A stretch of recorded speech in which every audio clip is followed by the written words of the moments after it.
In this video, I'm going to show you how I plant my garlic here at home and just do it so beginners can get an understanding of what's going on, and then hopefully people new to growing garlic out there can get out there and grow it themselves.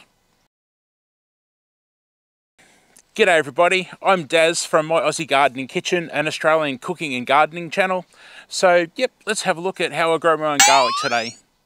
So it starts the day before when I take my cloves from the actual bulbs that I grew last year, break them all up, and then what I'll do is take those individual cloves and put them into some diluted fish emulsion or seaweed emulsion. Make sure it's diluted, and I just let it soak overnight just so there's a bit of nutrition getting into those bulbs and hopefully giving them a bit of a head start when they go into the soil. So first of all, I've got a really nice soil. It's a sandy soil that's nice and loose, which means those little cloves are going to expand into bulbs, and those bulbs can expand in that soil and they're not restricted by something really tight like a clay soil. And I've got some organic matter in there. I make compost here at home, and I've got compost mixed into that sandy soil. So I've got a beautifully loose sandy soil that's also full of some organic matter that's going to help those cloves really evolve into nice thick bulbs, hopefully. Then quite simply, I grab the bulbs, put them into the soil a couple of inches apart. Now you've got to make sure that you've got the bottom facing down and the little thin part at the top facing up, because that's where the shoots are going to come up. I then go to the next row, starting from the top, and I actually stagger them. So this row will have one, say, here, this row will have one here, and then the next one here. So you can imagine it's like a triangle of the three cloves all the way down the row. So you've got them staggered in each row as you go down all the way across the garden bed. One thing you can do is to grab a few rings from your canning jars, if you do canning at home. And what you do is simply put one ring down, put a clove of garlic down and plant it into the ground, up the right way of course, get it in there. And then about a ½ inch across, put a second ring, plant your next clove of garlic down into that one in the middle. And then either take the first ring or have a third ring, ½ inch away again on the other side of that second ring, plant your next piece of garlic or clove of garlic, and you just keep on doing that all along the row. Then hopefully you've got a nice row of spaced out garlic, and it gives you a little bit more confidence in the spacings that you have. I have the top of my garlic cloves about ½ inch, no more, from the surface of the soil. I don't want them battling to try and fight their way up as they shoot through to reach to the sun. So that works for me, and that's how I do it here.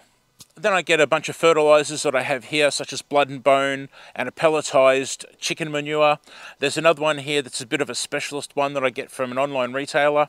And if I can remember, I'll put names of them on the screen as I go along. And it's essentially just giving things like nitrogen into the soil. And again, giving those cloves of garlic a really good head start as they're trying to grow and they need nutrition from the soil. And this just helps them out immensely. I'm putting the fertilizer on the top of the soil because in a few steps time I'm going to be watering the cloves of garlic, and I want to wash that fertilizer down into the cloves. I don't want it down into the soil and then watering it and then washing it down away from the cloves. So that's why I've got it on the top in this case. Sugarcane mulch. I love my sugarcane mulch. So what I'm doing here is placing it down. It's going to suppress weeds. It's going to keep moisture into the soil. It's eventually going to break down and become part of the soil, which is going to be great for a future crop that I put into this garden bed. I just get that on there, even it out a little bit to give those shoots a chance to poke through and reach for the sun. Then I just get the garden hose and give them a good watering in. I like to get that soil really moist, and also by wetting that sugarcane mulch, it's going to make it heavy and stop it from blowing around for the next few days.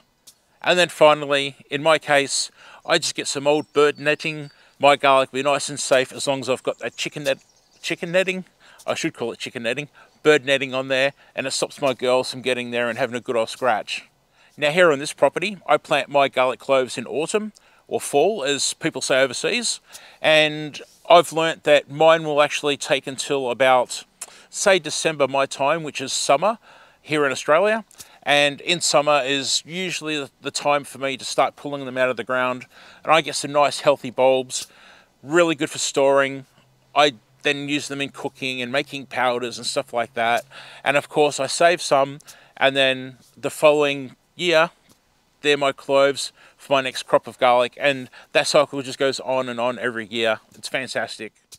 Please consider subscribing and having your notifications turned on via the bell, because I am going to be doing an update on these as they grow, and also when I harvest them, I'll be showing you what they look like when they come up out of the ground, which is still quite a while to go yet. I would love for you to click on this video on the screen right now and watch that one next. And of course, thank you so much for being here, and I will hopefully see you in the next video. Bye for now.